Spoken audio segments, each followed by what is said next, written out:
सोचिए, एक तरफ बॉलीवुड का सुपरस्टार और दूसरी तरफ देश का एक कुख्यात गैंगस्टर। आज हम उस कहानी की तह तक जाएंगे जो इन दो बिल्कुल अलग दुनियाओं को एक जानलेवा दुश्मनी में जोड़ती है। हाल ही में मुंबई में कुछ ऐसा हुआ जिसने इस पुरानी दुश्मनी की आग में जैसे घी डाल दिया है, और इस बार हालात पहले से कहीं ज्यादा गंभीर और खतरनाक नजर आ रहे हैं।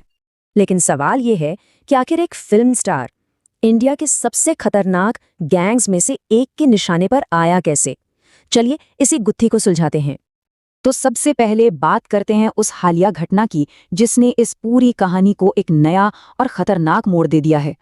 तो हुआ ये कि राजनेता बाबा सिद्दीकी, जो सलमान खान के काफी करीबी माने जाते थे, उनकी मुंबई में गोली मारकर हत्या कर दी गई। और इसके फौरन बाद लॉरेंस बिश्नोई गैंग ने सोशल मीडिया पर इसकी जिम्मेदारी ले ली। लेकिन सबसे चौंकाने वाली बात यह थी कि उस पोस्ट में सीधे सीधे सलमान खान का भी नाम लिया गया था। अब यहाँ ये समझना बहुत जरूरी है कि ये कोई एक अकेली घटना नहीं है। ये तो बस धमकियों और हमलों के एक बहुत लंबे और खतरनाक सिलसिले की, आप कह सकते हैं, सबसे ताजा कड़ी है।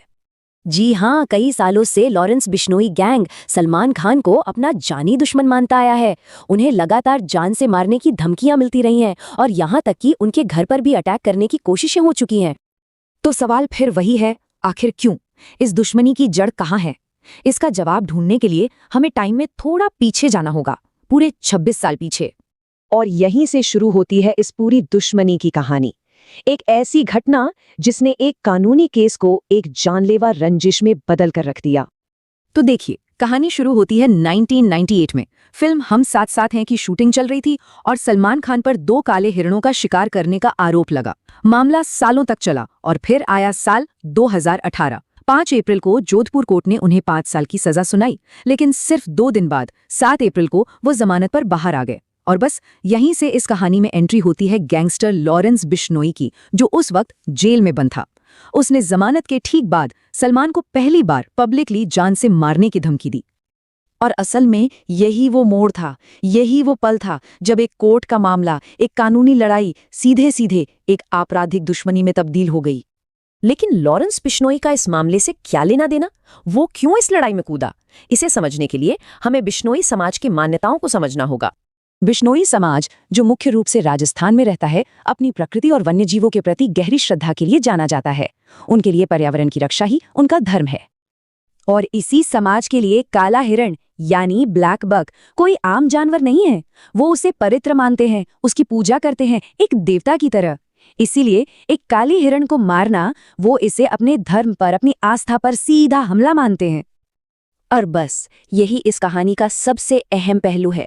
लॉरेंस बिश्नोई के लिए यह सिर्फ सलमान खान का किया हुआ कोई अपराध नहीं था, ये उसके समुदाय की आस्था पर, उसके धर्म पर किया गया एक हमला था।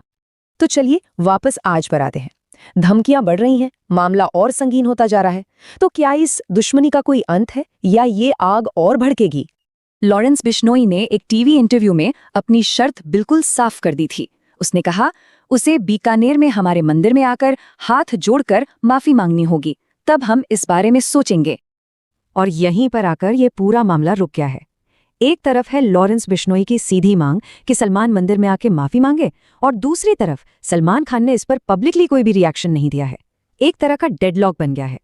और इसी वजह से ये 26 साल पुरानी रंजिश आज एक ऐसे मोड़ पर है जहां ये पहले से कहीं ज्यादा खतरनाक लग रही है, क्योंकि धमकियां रुक नहीं रही हैं और समाधान का कोई रास्ता दिख नहीं रहा। तो सवाल बस एक ही है, इस कहानी का अंत कैसे होगा? माफी से, या फिर ये दुश्मनी और भी गहराएगी? इसका जवाब तो शायद आने वाला वक्त ही देगा।